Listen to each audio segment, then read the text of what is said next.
হরে Krishna everyone. এই শুভ দামোদর বা কার্তিক মাসে কিভাবে আপনারা তুলসী কাষ্ঠ দিয়ে দীপ নিবেদন করবেন এবং সেটা কিভাবে তৈরি করবেন সেটাই আজকে এই ভিডিওতে শেয়ার করব। তো প্রথমে আপনারা তুলসী কাষ্ঠ নেবেন, তারপর তুলো, ঘি আর কর্পূর নেবেন। আমি সারা বছর যে তুলসী গাছগুলো দেহ রেখে দেয় সেটাকে ভালো করে শুকনো করে রাখি, যাতে এই দামোদর মাসে আমি দীপ নিবেদন করতে পারি।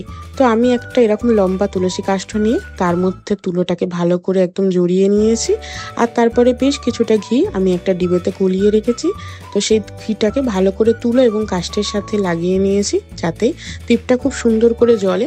এবং যে কর্পূরটা গোটা দেখলেন সেটাকে আমি গুঁড়ো করে রেখেছি, কারণ আপনারা চেষ্টা করবেন এই দামোদর মাসে ভগবানকে যখন মাটির প্রদীপ বা এই ধরনের কাষ্ঠ দিয়ে দীপ নিবেদন করবেন অবশ্যই ঘি এবং কর্পূর লাগিয়ে নেবেন।